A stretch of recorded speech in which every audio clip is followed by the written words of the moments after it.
നിങ്ങൾ സ്വയം ഞാനൊരു ഓവർ തിങ്കർ ആണെന്ന് പറഞ്ഞിട്ടുണ്ടോ? ഉണ്ടെങ്കിൽ ഇതൊന്ന് കേട്ട് നോക്ക്.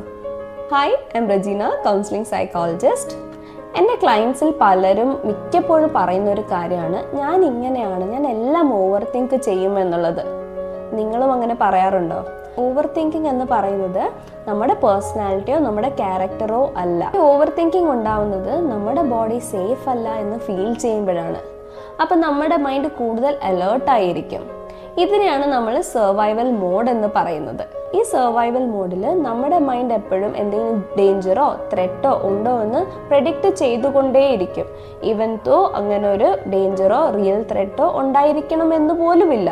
ഇങ്ങനെയുള്ള സിറ്റുവേഷൻസിലാണ് നമ്മൾ മിക്കപ്പോഴും നമ്മുടെ പഴയ കോൺവെർസേഷൻസ് ഇങ്ങനെ റിപ്പീറ്റ് അടിച്ച് ഓർത്തുകൊണ്ടിരിക്കുകയും അല്ലെങ്കിൽ വേഴ്സ്റ്റ് കേസ് സിനാരിയോസ് മാത്രമേ നമ്മൾ ചിന്തിക്കുകയും അല്ലെങ്കിൽ രാത്രി ഈ തോട്ട്സിനെ ഒക്കെ നമുക്ക് ഷട്ട് ഡൗൺ ചെയ്യാൻ പറ്റാതെ വരികയൊക്കെ ചെയ്യുന്നത്.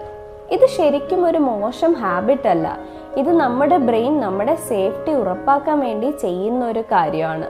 ഫോർ എക്സാമ്പിൾ, ഒരാൾ നമ്മുടെ മെസ്സേജിന് റിപ്ലൈ തന്നില്ലെങ്കിൽ നമ്മുടെ ബോഡി സേഫ് ആൻഡ് കാം ആയിട്ടാണ് ഫീൽ ചെയ്യുന്നതെങ്കിൽ നമ്മൾ വിചാരിക്കും അയാൾക്ക് എന്തെങ്കിലും തിരക്കായിരിക്കും എന്നുള്ളത്. പക്ഷെ നമ്മൾ സർവൈവൽ മോഡിലാണെങ്കിൽ നമുക്ക് തോന്നും, ഞാൻ ഇമ്പോർട്ടൻ്റ് അല്ലേ, ഞാൻ എന്തെങ്കിലും തെറ്റ് ചെയ്തോ അല്ലെങ്കിൽ മറ്റേ ആൾ എന്നെ അവോയ്ഡ് ചെയ്യുവാണോ എന്നൊക്കെ നമുക്ക് ഫീൽ ചെയ്യും. ഇത് നമ്മുടെ പേഴ്സണാലിറ്റി അല്ല, ഇത് നമ്മുടെ നെർവസ് സിസ്റ്റം അലേർട്ട് ആവുന്നതാണ്. സോ നിങ്ങളെ കുറ്റപ്പെടുത്തിക്കൊണ്ട് ഞാൻ എപ്പോഴും എന്താ ഇങ്ങനെ എന്ന് ചോദിക്കുന്നതിന് പകരം എൻ്റെ ബോഡി എന്തുകൊണ്ട് എപ്പോഴും ഒരു അലേർട്ട് സ്റ്റേറ്റിൽ നിൽക്കുന്നതെന്ന് ചിന്തിച്ചു നോക്കൂ. പലർക്കും ഈ ഓവർ തിങ്കിങ് ഉണ്ടാവുന്നത് അവരുടെ ചൈൽഡ്ഹുഡ് സിറ്റുവേഷൻസിൽ നിന്നാവാം, അല്ലെങ്കിൽ ജീവിതത്തിലെ ചില സിറ്റുവേഷൻസ് കൊണ്ടും കൂടിയാണ്. മേ ബി ചിലപ്പോൾ അവർക്ക് എപ്പോഴും ജീവിതത്തിൽ കെയർഫുൾ ആയിട്ട് ജീവിക്കേണ്ടി വന്നവരായിരിക്കാം, അല്ലെങ്കിൽ ബാക്കിയുള്ളവരുടെ മൂഡ് അനുസരിച്ച് ജീവിക്കേണ്ടി വന്നവരായിരിക്കാം. അതുമല്ലെങ്കിൽ എപ്പോഴും അവരൊരു ഇമോഷണലി അൺസേഫ് സിറ്റുവേഷൻസിലാണെന്നുള്ള ഫീലിങ്ങോടെ വളർന്നവരും ആയിരിക്കാം. ഇങ്ങനെയുള്ള സിറ്റുവേഷൻസിൽ വളർന്നവരോ അല്ലെങ്കിൽ ജീവിച്ചവരോ അവരുടെ ബോഡി എപ്പോഴും അലേർട്ടായിരിക്കും. ചിലപ്പോൾ അവരുടെ സാഹചര്യങ്ങളൊക്കെ മാറിയിട്ടുണ്ടെങ്കിൽ പോലും ബോഡി ഇപ്പോഴും അലേർട്ട് മോഡിൽ തന്നെയായിരിക്കും പോകുന്നത്.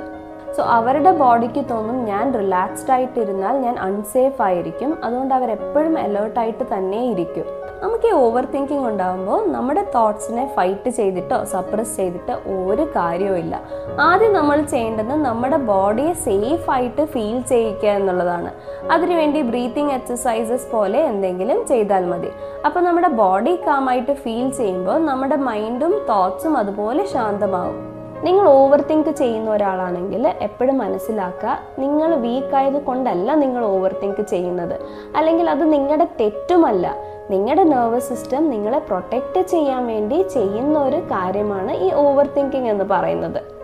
ഈ വീഡിയോ നിങ്ങൾക്ക് റിലേറ്റബിൾ ആയിട്ട് തോന്നിയിട്ടുണ്ടെങ്കിൽ ഇതുപോലത്തെ simple psychology mental health related വീഡിയോസിന് വേണ്ടിയിട്ട് ഈ ചാനൽ സബ്സ്ക്രൈബ് ചെയ്യാം. Thank you for watching.